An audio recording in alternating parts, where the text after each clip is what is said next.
45 சவரன் நகையை ஒப்படைத்த தூய்மை பணியாளருக்கு மத்திய அரசு கொடுத்த கௌரவம். சென்னை டி நகர் முப்பாத்தம்மன் கோயில் தெரு வண்டிக்காரன் சாலையில் ஜனவரி 12ஆம் தேதி பத்மா அப்படிங்கிற தூய்மை பணியாளர் குப்பைகளை அகற்றும் பணியில் ஈடுபட்டிருந்தாங்க. அப்ப சந்தேகத்துக்கு இடமாக இருந்த ஒரு பிளாஸ்டிக் கவரை பிரிச்சு பார்த்தபோது அதுல நிறைய தங்க நகைகள் இருந்ததை பார்த்து உடனடியா பாண்டி பஜார் போலீஸ் ஸ்டேஷன்ல அதை ஒப்படைச்சாங்க. போலீஸ் அந்த கவரை சோதனை செய்தபோது சுமார் 45 லட்சம் ரூபாய் மதிப்புள்ள 45 சவரன் நகைகள் இருந்ததை பார்த்து அதிர்ச்சியானாங்க.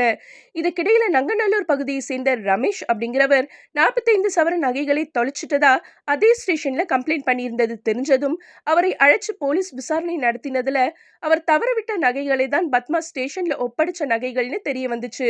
பத்மா நினைச்சிருந்தா அந்த நகைகளை தானே வச்சிருந்து லட்சாதிபதி ஆகியிருக்கலாம். ஆனால் அதை நேர்மையா போலீஸ் ஸ்டேஷன்ல கொடுத்து மனிதநேயம் இன்னும் சாகலைன்னு நிரூபிச்சாங்க.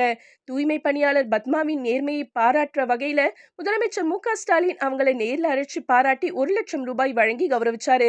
அதே மாதிரி ஓய்வு பெற்ற நீதிபதிகள், சில நகைக்கடை அதிபர்கள் நிறைய பேர் பத்மாவை அழைச்சு பாராட்டி பரிசு தொகை கொடுத்து கௌரவிச்சாங்க. இந்த நிலையில தூய்மை பணியாளர் பத்மாவை மேலும் கௌரவிக்கிற வகையில தபால் துறை பத்மாவின் முகம் பொறித்த சிறப்பு தபால் தலையை அதாங்க ஸ்டாம்ப் வெளியிட்டு கௌரவப்படுத்தி இருக்காங்க. பத்மாவின் நேர்மைக்கான அங்கீகாரத்தை பார்க்கும்போது கூஸ்பம்ஸ் வர்றதா கமெண்ட் பண்றாங்க பொதுமக்கள்.